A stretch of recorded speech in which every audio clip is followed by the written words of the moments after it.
If you're a guard, then Sabrina Ionescu is absolutely a player that you should be watching. Going through her film, it immediately jumped out to me that she reminds me so much of Steph Curry. She had a game in the playoffs a couple weeks ago where she had a career high 36, absolutely went off. So we're just going to go through the film and break down exactly what makes her successful, what takeaways we can have specifically from not just a skill perspective, but from a basketball IQ perspective as well, so that you're going to be able to take away these things and add them to your own game. Let me know down below what you think of the new type of video format. And also, before we get started, make sure you click the top link in my description down below as soon as this video is done to get my free Basketball IQ Masterclass. Is going to help you to score more points, create more plays for your team, and overall be way more successful as a player on the court. Completely free. You can check that out down below. Let's hop into it.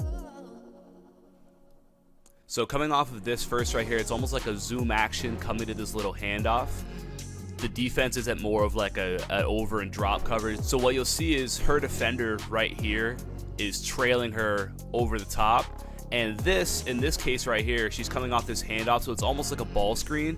And here's her screener's defender who's playing below the screen in almost like a drop coverage. But what you're actually going to see right here is that as this continues to go, there's a little flare screen being set by Stewie right here for Courtney Vandersloot to get out here for this flare screen. So it's actually a really nice action that the Liberty get to right here, and because of that, it puts this defender in a really tough spot where she has to leave and essentially gives Sabrina this shot coming off of the screen right there.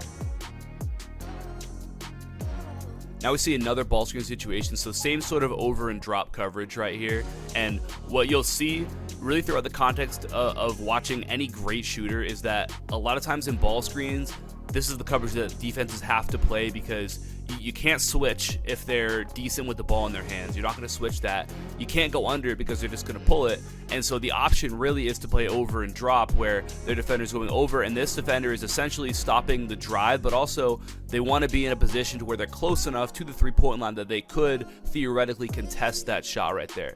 So Sabrina comes off of that screen, and what we see right here is the concept that great players are able to create, and that's what makes them so valuable to their teams. That's the concept of getting two to guard one. So what we see is that her defender who plays over is following her, so now we have one, but then this drop defender is completely engaged on her, right? So now we have 1, 2 right there, and that now leaves these three to guard 1, 2, 3, 4, meaning these are going to be matched up, matched up, matched up.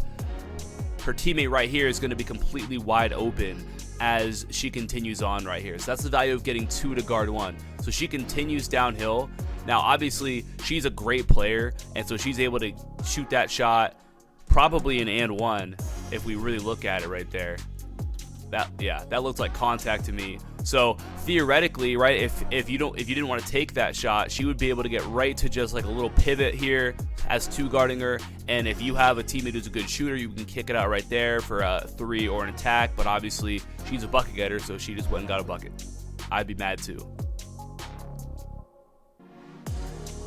So here we see like step up screen action. So again, defense is in a tough position because they have to go over and drop, but this defender is so far off on the drop that Sabrina is able to get the shot up.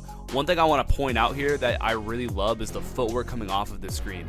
Really, my opinion when it comes to footwork is that there's no one right answer.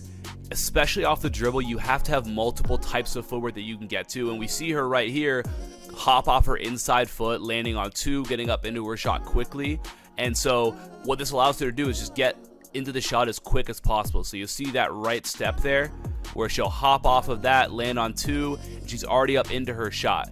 That's, in this situation, the fastest way to get the shot off right there. So if you want to be a really good shooter, especially in ball screen situations or off the dribble in general, you've got to be able to shoot off of a hop or a 1-2, but also being able to hop off of either foot here. She really just takes one step right to that hop, and then she's quick into that 3 right there. Here we see more ball screen action here. And you already know, like, if you're a great shooter and the defense goes on, like, it's game over right here. So at this point, what we've seen is the Dream have tried to guard her in a variety of different ways, and all of them have resulted in either made 3s or in what pull-ups that should have been and 1s right here. This right here is such an underrated skill for guards to have, for players in general to have, but for guards specifically, just the ability to feed the post.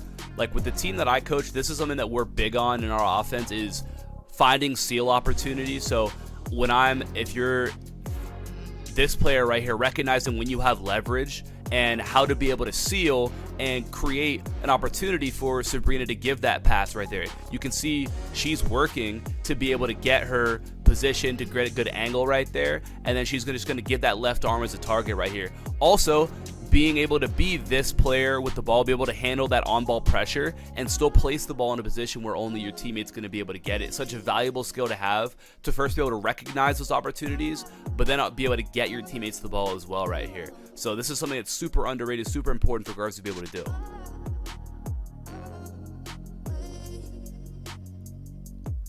So back to a ball screen look. So here we have drop coverage again, but this got a little bit weird because there's all this action going on where it's almost like a back screen going on right here. And this should be the drop defender right here, but she gets so caught up in this back screen potentially coming that there's a miscommunication.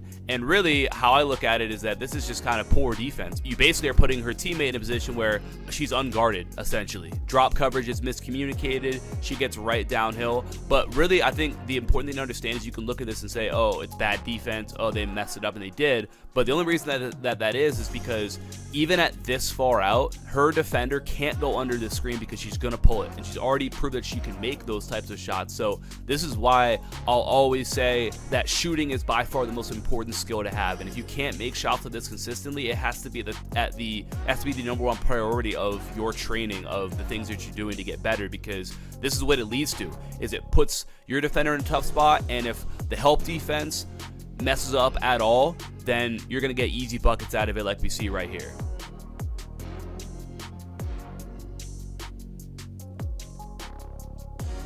Kick to another drive right there, close out to attack.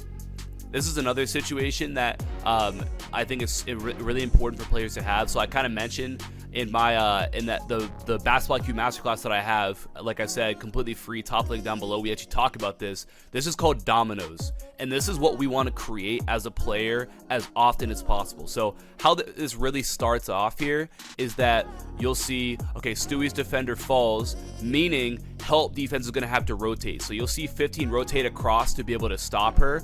What we just created right there is what we mentioned earlier, 2 guarding 1, 2, 1. Now we've got 1, 2, 3, 4, and we've got 5 around the outside right here with Sabrina up top. Okay, so by getting 2 to guard 1, that leads to advantages for the offense right here. So what we're going to see is now that pass gets kicked out to the corner. That leads to a rotation here.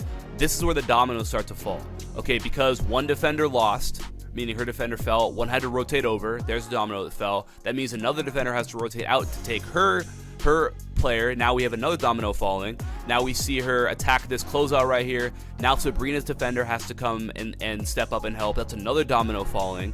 That means that another defender's got to rotate out to Sabrina on the catch, and we want to, as much as possible, hunt these situations as a player. If you want to get better at driving to the basket, at you getting the rim more, creating more for your team, if you feel like you're not a great driver, you need to recognize situations to attack momentum of the defense. So this is a closeout. This is the type of thing that happens, you know, hundreds of times every game. But if we can really work on exploiting that, because a defender closing out to the offense is the most difficult thing that you can do.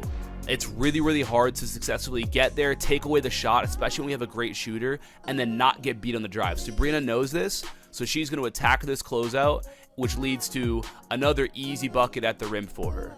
Probably could have been an and one right there just based on optics and what they've already called, but that's why we want to create domino situations, and that's what it leads to. So this is where I mentioned her like being so similar to Steph Curry. It's just in this action right here. And I think there's other valuable takeaways that you can see. Really good players take a lot of pride in setting screens as well. So we see this initial kind of set starts off with her as this screener right here. Okay, so that allows us and allows the defense to focus on somebody else. Obviously, you have two really good players right here, and obviously you have, Stewie with the ball, so the defense is going to be focused on her, but also you have a really great shooter right here. So she's starting off as that screener, and essentially we're going right off of that to another handoff here. So all the defensive attention is focused on what's going on with this two-man action between Stewie and Courtney Vandersloot. And so because of that, we see that right off of that, Sabrina sprints through and gets to that elevator screen. I think another little nice detail with that is look at the angle that she takes right here. She doesn't just run directly to that. She's not just running straight out there. She almost brings that defender down first and then brings her out, just to get that defender a little bit farther down so that it's a more ground for her to cover to follow her out there. Another just kind of interesting little detail you see from a player who's really good at coming off of screens. And so again, she brings her down and then gets right back out, and we see at that point, it's just too late, and that's the easiest look that she's going to get the whole game right there. But again, this is the value of being a screener and taking pride in that, and how you can kind of fool a defense and kind of lull them to sleep. Here's another situation where she just reminds me so much of Steph, because again, we see her starting off as a screener. She's setting a ball screen in this action. You have a little double screen coming here with her and Stewie. So again, the attention is taken away from her, and now they're worried about how do we stop this action here, okay? And then we just see another rescreen, a little screen the screener action coming from Stewie. And again, we've talked about it. They have to go over on this, because if they go under, they're risking her being able to hit a catch and shoot here. And this is the same way that teams would play Steph. And actually, this action is very similar to something that the Warriors would run too. So she's chased over, and she knows, and at this point here, all that I need to do now is read this drop defender. So she comes over. All that she's got to be focused on is, what is this defender doing? If this defender is over here taking away the drive or taking away the shot, then she knows that she's going to be able to hit Stewie on this short roll right here, where she's going to be either have an open shot or a lane to attack, or she'll be able to attack downhill, get 2 to guard 1 by her drawing in, and now boom, we get an open corner 3. So all that happens based on what Sabrina reads when she catches this pass with this defender right there. So it was just an important thing to recognize here. Again, when we're a great shooter, we can force players to play over right here. So she comes over this screen, sees that this drop defender is not taking away that drive. She's not willing to leave Stewie, and it just leads to an easy drive. This is another way that Steph gets downhill so often, is because there's so much attention put on chasing him over screens that he gets these easy downhill drives, just like you see with her right here. It's the value of being a great shooter and then being smart and recognizing, hey, I just got to read and take what the defense gives me. If that defender had been over a little bit farther coming off of this drop, if she had been all the way up to the three-point line, she just would have hit Stewie on the roll, and then we get a different look out of the offense right there. But just a really high IQ basketball play from Sabrina right here, and there's a reason why she went for 36 this game. Really hard player to guard. But like I said, I think that Sabrina is a player that every single guard should be watching, every single guard should be learning from. The way that she plays the game, obviously the skill that she has, but then also understanding how she uses her ability to shoot the basketball to create driving opportunities for her and opportunities for her teammates right there. Hopefully you got some value from this. Like I mentioned earlier, make sure you click the top link down below to get my free Basketball IQ Masterclass. Over an hour long, we dive into some of the super important details behind having a high basketball IQ. It's going to immediately lead to you scoring more points, creating more plays for your team, and overall just being a way better player and being way more successful in the court. Completely free. Check that out down below. If you want to break down another player's game, drop that down below as well. I appreciate you for watching. Talk soon. Peace.